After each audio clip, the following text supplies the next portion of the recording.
buenas tardes, les habla Angie Rodríguez y les conversaré sobre las principales características del subgénero giallo. Comencemos. Los personajes se mueven en ambientes aristocráticos, burgueses o con vidas de ocio y muy banales, basados en el reflejo del milagro económico italiano que trajo diferentes consecuencias en esta época. Es un género donde los crímenes se mueven para involucrar al espectador ocultando al asesino.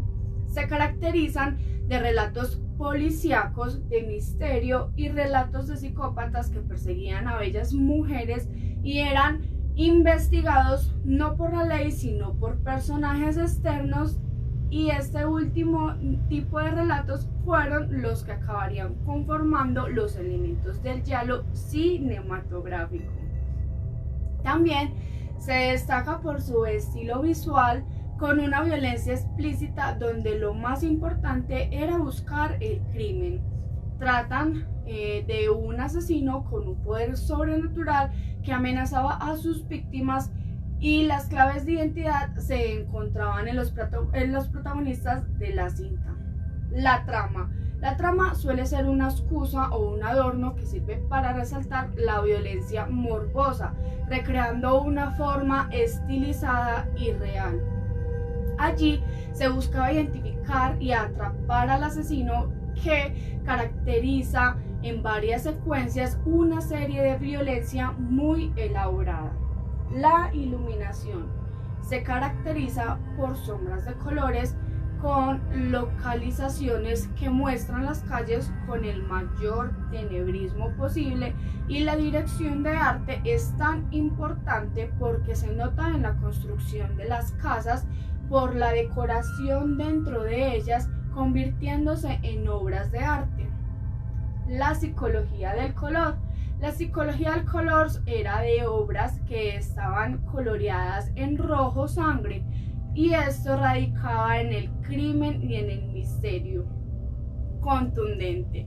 Los elementos del giallo cinematográfico son la navaja o la cuchilla de afeitar, que son usados para homenajear al subgénero.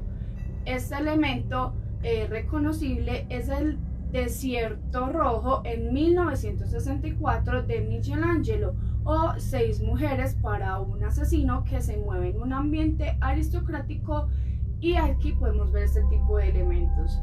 El vestuario y la ambientación tienen cuidado por la estética en el terror de los personajes. Hacen siempre acercamientos al estilo de directores como Umberto Lenzi, con Orgasmo de 1969, thrillers donde la parte sexual y lo morboso está muy presente. Entra en una nueva década cuando Mario Argente destaca la habilidad para unir los elementos como el tono de la mujer y la representación del personaje que cambia entre el día y la noche, y la contextualización del mundo de la moda, porque aquí también entra el maquillaje y el vestuario, con mujeres bellas de vestuario refinado y sensual, asesinos enmascarados o vestidos con impermeables y sus característicos guantes negros. Casi siempre eran mujeres hermosas, pertenecientes de la sociedad alta y del mundo de la moda, el arte o la fotografía, actrices, bailarinas, diseñadoras, etc. Estos son elementos recurrentes de este subgénero, y sus características siempre eran enmarcadas con este tipo de cosas. Los planos también más frecuentes son la amplia cantidad de filmes que buscaban copiar sus estructuras con sus elementos para llevar al extremo la estética que desarrolló Mario. Entonces usaban recursos como el plano subjetivo y el plano detalle. La cámara lenta también los convertía en maestros del género. El aspecto visual también se destacaba jugando con planos detalle y el uso de cámaras subjetivas para mostrar la identidad del asesino, haciéndolos cómplices. de relatos policíacos o de personas que se esconden como con secretos familiares, venganzas, traiciones, peleas por herencia, sexo y crímenes muy sangrientos, todo en tramas muy poco creíbles. En 1970 se le sumó toques locales de países europeos y también aquí surgió la influencia para los slashers que comenzaron a hacerse en Estados Unidos. La portada de color amarilla de este género viene de Giallo Mondadero. El amarillo es una marca registrada de esta empresa donde buscaban llamar la atención y diferenciarse de las demás empresas. En su diseño gráfico también radicaba sus títulos grandes con títulos encendidos con una característica que buscaba llamar la atención del espectador e incentivaban el deseo por el asesinato. El Giallo Mondadero, también el amarillo, es muy importante recalcar que viene de la marca registrada de esta empresa que buscaba diferenciarse de las demás. Ahora los movimientos de cámara son un ejemplo cuando la policía se muestra con una entidad incompetente, como la entidad incompetente siendo un estorbo para el asesino, y la persona que quiere desvelar el misterio siempre está detrás del asesino. Allí se destacan los amplios travelings que son interrumpidos normalmente o bruscamente con un zoom que buscaba la sensación de ansiedad en el espectador. Los zooms terminan en la cara del personaje o en los ojos que sirven como punto de vista para trasladar la mirada. También hacen secuencias cuando la víctima es perseguida por el asesino. El sonido y la música. Las bandas sonoras de esas películas se mezclan tanto el jazz como la música disco y normalmente la psicodelia. Algunos compositores de este género que participaron y fueron muy reconocidos fueron Bruno Nicolai, Stelvio Cipriani y Ruiz Ortolano. Muchas gracias y nos vemos en una próxima ocasión.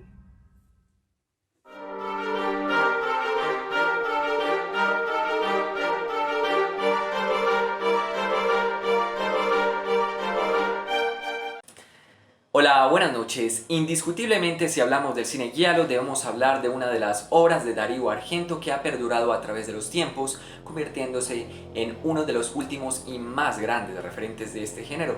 Me refiero a Fenomena. Pero antes es importante recordar que Darío Argento es un director, productor y guionista italiano de cine. En 1970 convirtió al giallo en un importante fenómeno cultural con películas como El pájaro de las plumas de cristal, siendo una década en la que se produjeron múltiples gialli cada año. En los círculos cinematográficos en idioma inglés, el término giallo se convirtió gradualmente en sinónimo de un elemento visual pesado, teatral y estilizado. Entre sus obras más destacadas se encuentran El gato de las 9 colas, Cuatro moscas sobre terciopelo gris, Profondo rosso y, por supuesto, la obra que consolidó a este género en la conciencia pública. Les estoy hablando de Suspiria. Y bien, lo curioso es que Fenomena, mejor conocida como Satánica Inocencia en Hispanoamérica, producción de 1985 que representó el regreso del italiano al terror sobrenatural de Suspiria, película con la que de hecho comparte múltiples elementos estructurales y narrativos, a pesar de no haber sido bien recibida por la crítica en el momento de su estreno, es considerada hoy una obra de culto, siendo incluso su obra que mejor ha envejecido y una de las películas favoritas entre los fans del italiano. Concebida a modo de siniestro cuento de hadas, Fenomena destaca por su imaginativa trama precursora del llamado thriller sobrenatural y su insana atmósfera onírica. Sus principales intérpretes son Jennifer Connelly, ahora ganadora de un premio Oscar, el gran actor Donald Pleasence y Daria Nicolodi, quien fuese la compañera sentimental de Argento y una de sus musas. La historia se desarrolla en las estribaciones de los Alpes en la llamada Transilvania suiza, lugares donde los planos generales nos hacen querer estar en este lugar hasta que nos damos cuenta de que un perturbado psicópata está acabando con la vida de las jóvenes mujeres.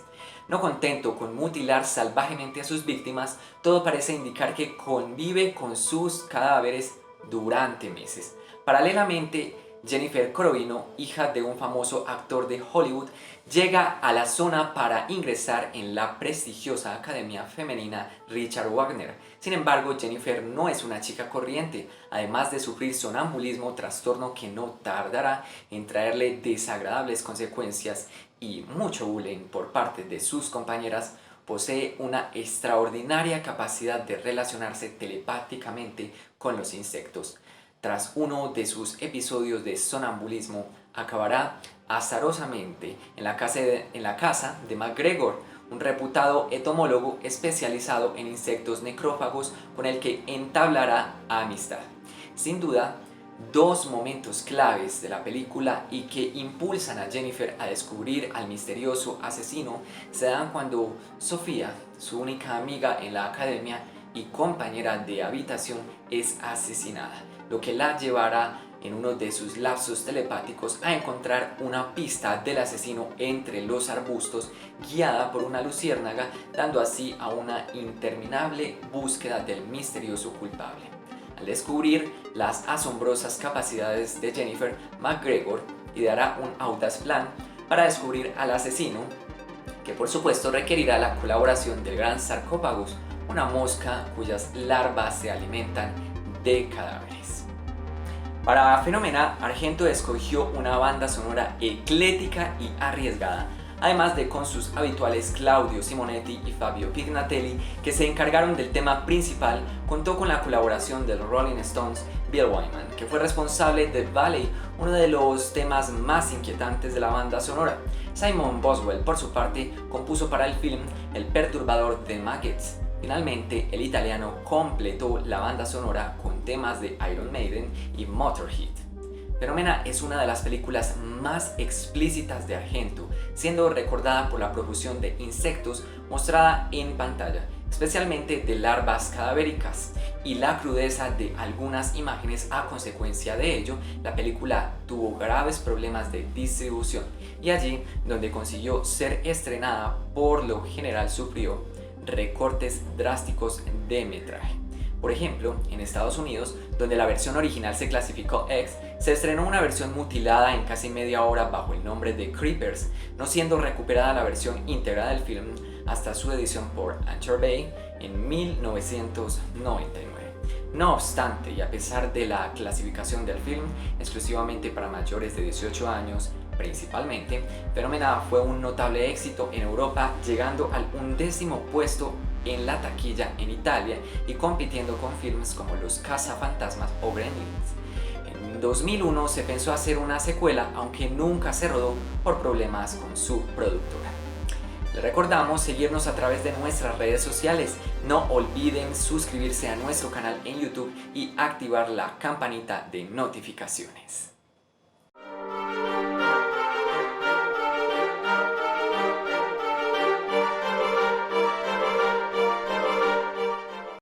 Muy buenas noches, les damos la bienvenida al programa Movie Vision, el programa que los llevará por las tendencias más importantes de cine y televisión.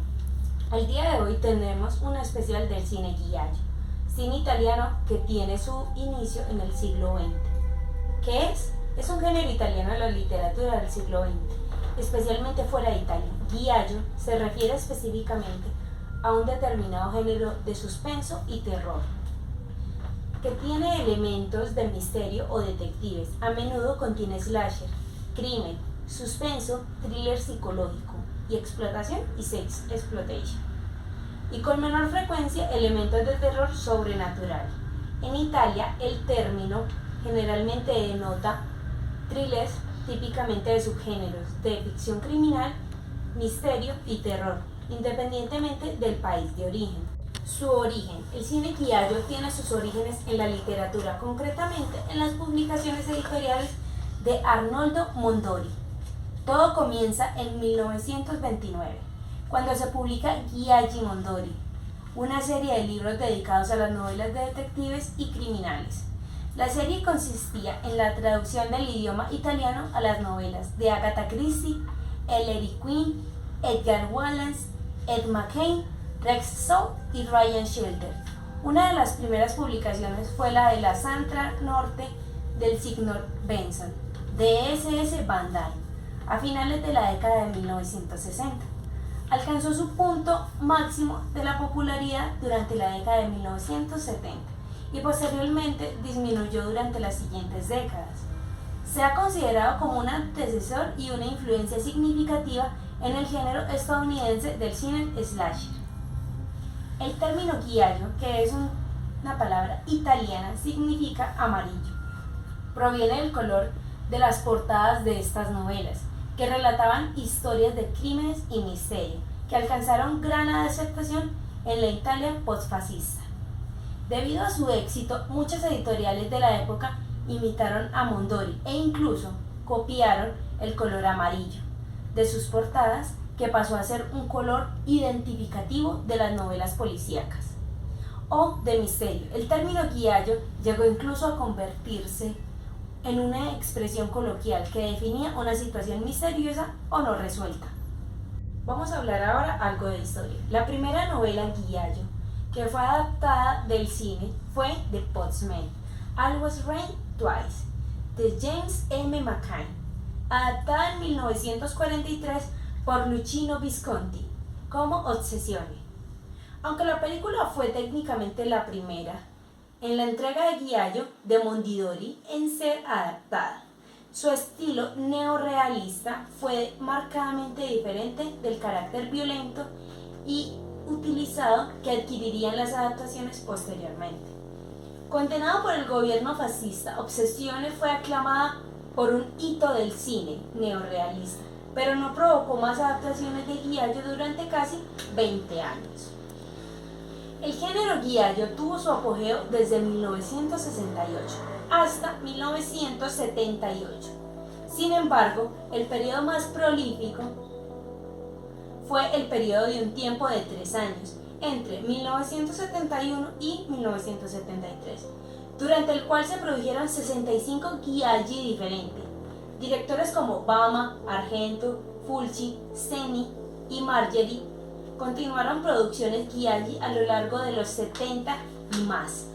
Pronto se unieron otros directores notables, entre ellos Sergio Martino, Paolo Carva, Armando Crispino, Ruggero Deodato y el hijo de Brava, Lamberto Brava.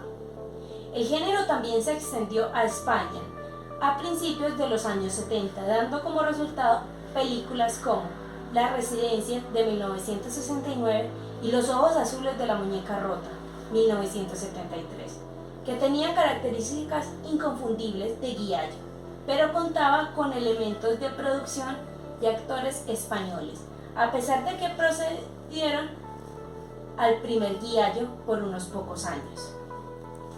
Su influencia. El ciclo de giallo ha tenido un efecto duradero en las películas de terror y en los misterios de asesinatos realizados fuera de Italia. Desde finales de los años 70, este estilo cinematográfico y su contenido inalcanzable también se encuentra en la raíz del cine slasher y gore, mencionado anteriormente, que se hizo muy popular a principios de los años 80. En particular, dos películas violentas y sorpresivas de Mario Bava, Hatchet of the Honey y Twist of the Day Never, de 1971 y 1970, fueron especialmente influyentes.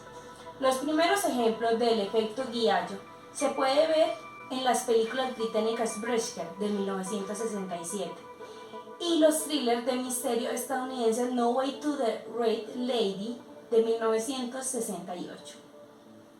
Club, de 1971, Pretty Mates It's All Way, de 1971, basada en una novela italiana.